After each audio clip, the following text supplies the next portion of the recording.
खुलुमबाय बयनिसिमबो गुफुर बियार चेनेल अनसायगिरिफोरनिसिम आंनि अननाय आरो सिबिनायखौ गिबि जासिहरनाय थाबाय। गिबियावनो आं दिनै रन्जन सारजों बर' हारिनि बिर जोहोलावफ्रा इन्डिया सरकार आसाम सरकारजों दिनै जाय बिथांमोनहा हारिनि सोमावसारनायाव नंबाबो नङाबाबो केस साबसिन जानाय बिटिआर एकर्डनि थ्रुयै उदां जानाय जायै आरो माखासे राजनितिकनि दैदेनगिरिफोरनि हेफाजाबाव माबोरै उदां जागोन बेखौनो आं दिनै बर' रायजो राजानि सिगाङाव फोरमायनो थाखाय आंनि चेनेलाव भिडिअ खालामनो गोनां जाबाय। आं दिनै रायजो राजाजों सावरायनो नागिरदों आरो रायजो राजाया जाहाथे आंनि बुंनायफ्राव गोरोन्थि जायोबा आरो एनडिबिनि मोनफ्रोमबो पार्टिनिफ्राय थाया मानो सिनियर जुनियर आंनि बुंनायाव गोरोन्थि जायोबा आंखौ निमाहा होगोन होननानै आं मिजिंथियो। आंनि माखासे सोलोंनांगौ आरो माखासे गियानखौ रोंबावनांगौ थायोब्ला जाहाथे रायजो राजा एनडिबिनि सोद्रोमाफ्रा सिनियर जुनियर आंनि कमेन्टआव रोङैखौ जाहाथे फोरोंहरो आरो आंनि चेनेलनि गेजेरजों माखासे रायजो राजानि सायाव एक्सेप्ट खालामजायोबा आंनि बुंनायफ्रा जाहाथे बर' रायजो राजाफ्रा नायनानै एसेबाबो भिडिअखौ नायनानै जाहाथे एसेबाबो आवगायलांनो हानाय बायदि आंनि चेनेलखौ एसे हेफाजाब खालामना हो बेखौसो आं बयनिसिमबो आखाइ खबजोबनानै मिजिंथियो। बिटिआर एकर्डखौ खालामनायनि उनाव बिटिआर सरकारा दिनै इन्डिया सरकारनि जि दिनै सरकार बिथांमोनजोंनो दिनै एखे लोगो सरकारखौ दिनै सालायदों आरो माखासे खामानि मावनो थाखाय दिनै सुबिदा दं। दिनै सेन्ट्रेलावबो बिजेपि सरकारानो आसाम सरकाराबो दिनै बिजेपि सरकारानो आरो लोगोसे दिनै बिटिआरआव इउपिपिएल सरकारा बिथांमोननि दिनै सेन्ट्रेल सरकारनि आरो आसाम सरकारनि हेफाजाबखौ लानानै दिनै बिटिआर सरकारखौ सालायदों। बिनि थाखाय दिनै बर'फोरनि माखासे नांगौ बायदि दिनै गांनाय उखैनायखौ खावलायनानै सुफुंनो हानाय माखासे लामाखौ रायजो राजाफ्रा दिनै नुहुरदों। बिनि थाखाय दिनै लैहोर रायजो राजा हेफाजाब होदों। हेफाजाब होनायाव बेखौनो खावलायगोन आफादनि दिनै उदां जानाय जायैनि सायाव मैयानि थांनाय समाव रन्जन सारनि टाटा केसआ सरकारनि बिजिरनायाव दिनै उदां जाबाय। बिनि उनाव माखासे सरकारनि बै समाव जेब्ला हारिखौ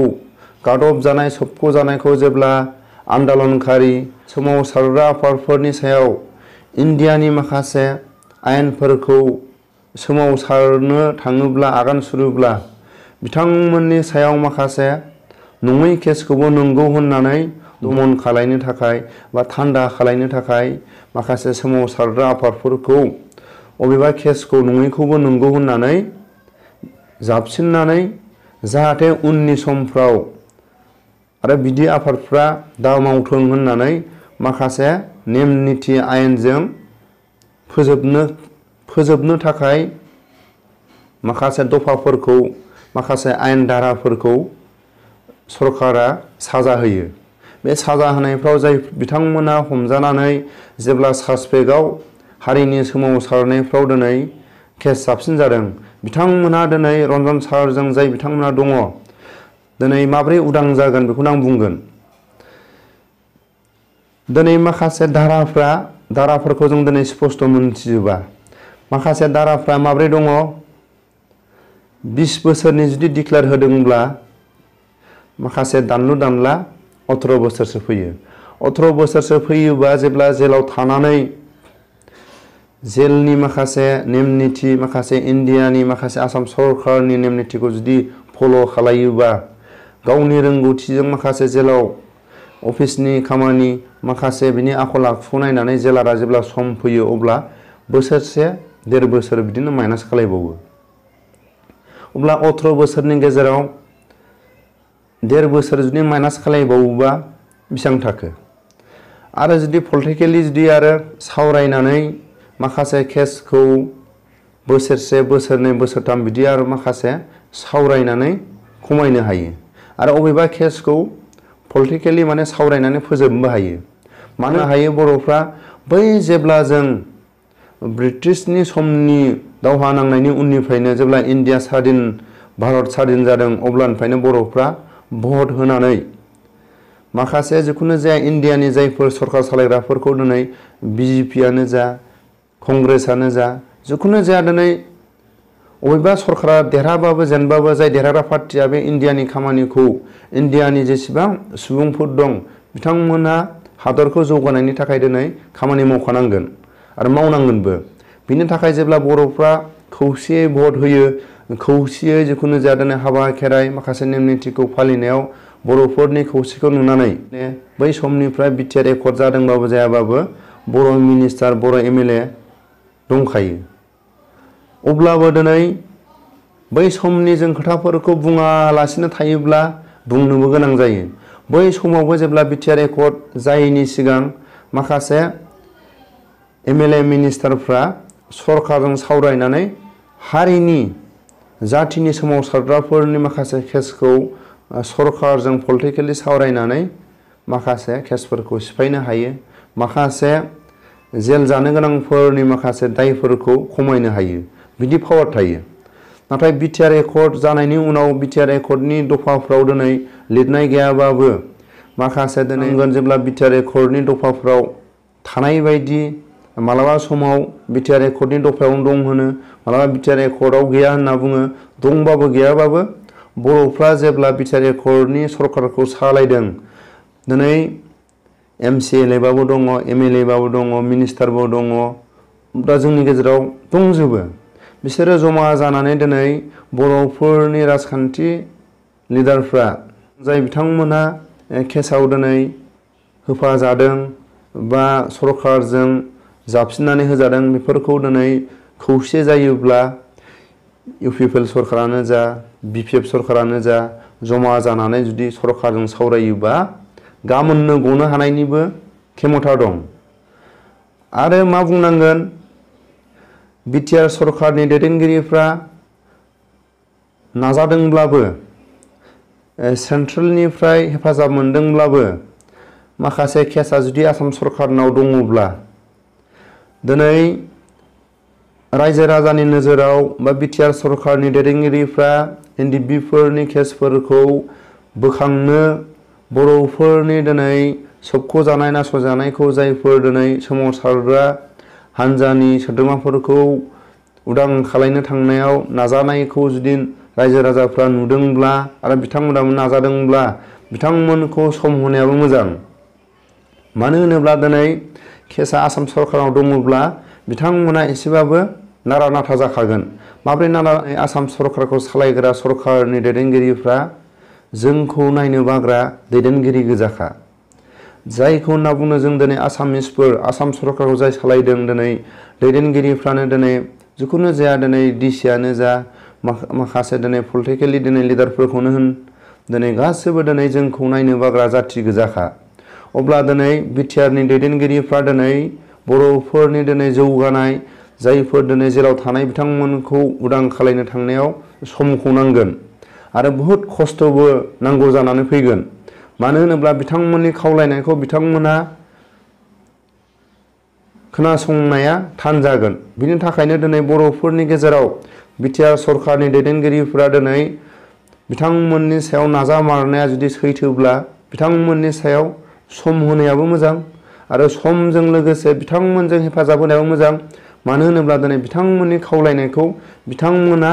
खोनासङाखैबो जानो हागौ। जोंखौ दिनै आसाम सरकारनि दैदेनगिरिफ्रा बर'फोरखौ दिनै नायनो बाखायो आरो बे केसनिफ्राय दिनै एसेबाबो उदां जानायखौ आसाम सरकारनि दैदेनगिरिफ्रा दिनै बाजाखायो। बिनि थाखायनो बिटिआर सरकारनि दैदेनगिरिफ्रा सम नांखागोन। दा बिथांमोननि सायाव सम होनायाबो मोजां। आरो आं लोगोसे बेखौनो बुंगोन जायफोर दिनै फासिनि अर्डार होजानाय आरो जायफोर दिनै नंबाबो नङाबाबो दिनै केस होजानानै जेलाव थानो गोनां बिथांमोननि सायाव आं साननैसोनि उनाव भिडिअ खालायगोन। दिनै जोंनि बर' हारिनि गेजेराव खौसे जायोब्ला जाय दिनै बिटिआर सरकारखौ सालायदों बिथांमोननो सरकारजों आसाम सरकारा जुदि बिथांमोननि सरकारखौ मोजाङै जुदि रिलेसना दङब्ला सेन्ट्रेलजों मोजां रिलेसना दङब्ला एनडिबिनि सोद्रोमाफोरखौ बख'नो थाखाय सानसेयावनो हायो। नाथाय रिलेसना दंबाबो बिथांमोना नाजासेयावबो सेन्ट्रेल सरकारा आसाम सरकारा उननि समफ्राव बर' हारिनि गेजेराव आरो सोमावसारग्रा हानजा ओंखारबावगोन नामा होननानै माखासे इन्डियानि माखासे दिनै सरकारनि गेजेराव माखासे दिनै तदन्त खालायो आरो आसाम सरकारनियावबो दिनै गिदिर गिदिर अफिसारफोर दं माखासे बर'फोरनि गेजेराव दिनै सिन्था धारना खालायो सरकारा बिनि सायाव जायफोर दैदेनगिरिफ्रा नाजादोंबाबो खस्थ'आ जाखागोन बेखौ बर' हारिनि गेजेराव माखासे समखौ धैर्य लानो गोनां जागोन आरो आं बेखौनो खावलायदों जाय दिनै 15 बोसोरनि जुदि साजा होजादोंबा माखासे दानलु दानलाखौ बोसोरसे खमायनानै 14 बोसोर फैबाय 14 बोसोर फैयोबा दिनै सरकारनि माखासे आयेन बायदियै जेलारा जेब्ला जेलाव थायो बिथांमोननि आखल आखुखौ आं दहायनो बुंखाबाय खमायनो हानाय जेलारा सरकारजों सावरायनानै माखासे बिथांमोननि आखल आखुखौ नायनानै सम फैबा सरकारजों सावरायनानै माखासे समखौ आरो खमायबावनो हानाय पावार थायो आरो लोगोसे आं बेखौनो बुंगोन जायफ्रा दिनै केसनि समा जुदि 14 बोसोरनि गेजेराव जायफ्रा माने जोंबो मोजां स्पष्ट मोनथिजोबा नाथाय जों ओरैनो खोनानायाव 15 बोसोरनिखौ होदों खोनादों 15 बोसोरनिखौ होदोंब्ला मा जायो बोसोरसेया माने सरकारनिफ्राय अबेबा बन्द अबेबा माखासे बिसोरनि सुटिफोरखौ लानानै बोसोरसेखौ दाननानै 14 बोसोर थायो 14 बोसोर थायोब्ला अब्ला जेलारा अननानै एसे खमायोब्ला बोसोरसेखौ खमायना लाबाय बा 13 बोसोर थाबाय आरो जुदि माखासे सरकारनि गेजेराव पलिटिकेलि जुदि सावरायनानै 3 बोसोरखौ जुदि खमायबावोबा 10 बोसोर अब्ला दिनै जेलाव थानाया 10 बोसोर जुदि थादोंब्ला 10 बोसोर जादोंबा गखासिगोन आरो मा जायो माखासेफ्रा बेल लानानै थांनायफ्रा जुदि 10 बोसोर थाथारनांगौबा केसा सरकारनि बायदि जुदि गनो गोनां जायोबा जायफोर बेल लानानै थांदों बिथांमोना जुदि 8 बोसोर जानानै थांदों अब्ला बोसोरनै जेलखौ जाफैफिनबावनांगोन आरो जुदि 9 बोसोर जादोंबा बोसोरसे जेलखौ जाफैफिननांगोन आरो जुदि मास मोननैसो दंबावोबा बेखौ मास मोननैखौ जाफैफिननांगोन नैबेखौसो नुहुरो बे आयेना खिन्थु दिनै बे आयेनखौ जुदि थाथारनानै जुदि उदां जायोबा गावसोरो खस्थ' खालायनानै होमबा बिटिआर एकर्डनि उदाङा माब्रै आरो जायफोर दिनै बर'फोरनि गेजेराव बर'फोरनि माखासे दैदेनगिरिफोर राजनितिक दैदेनगिरिफोरनि हेफाजाबा अबाव दं जुदि बिथांमोना जुदि गावसिनि समखौ जुदि जेलाव थानानै जुदि उदां जानाङोब्ला बिटिआर एकर्डनि दैदेनगिरिफोरनि हेफाजाबा अबाव थाखो आरो माखासे दैदेनगिरिफोरनि पलिटिकेलि दिनै सावरायनानै माखासे दिनै कनसिडार बिनाया अबाव थाखो नैबेखौसो जों रायजो राजा बिजिरनांगोन नाथाय सरकारनि इन्डियानि नेम निथिखौ बिथांमोना गनायनानै जुदि गावसिनि समखौ जेलावनो थानानै जुदि उदां जायोब्ला बेखौ बिटिआर एकर्डनि दफायाव अबाव थाखो आरो बर'फोरनि दैदेनगिरिफोरनि हेफाजाबाव अबाव थाखो बेखौसो जों नुहुरो आरो माखासे राजनितिकनि दैदेनगिरिफ्रा बेखौ बुङो साजा होखांनायनि उनाव डाबल साजा जाया साजा होखांनायनि उनाव न'खरनि मानसिफ्रा आरो गावनि हारिनि जाथिफ्रा आरो गावनि आफादफ्रा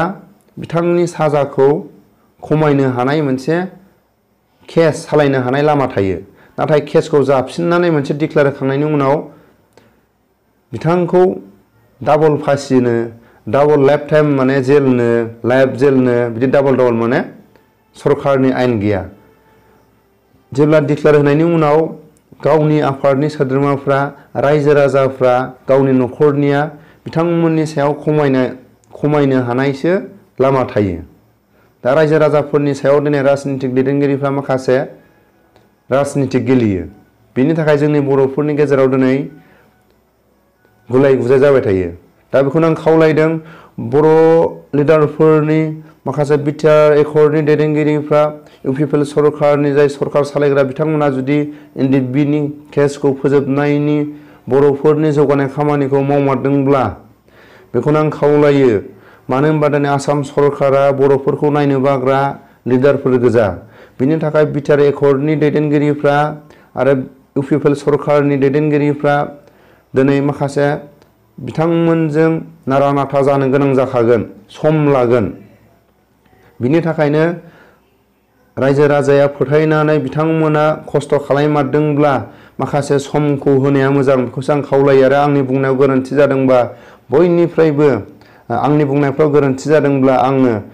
बर' हारिनि गेजेराव आरो आफादनि सोद्रोमाफोरनिफ्राय आरो राजनितिक दैदेनगिरिफोरनिफ्राय आखाइ खबजोबनानै निमाहा बियो।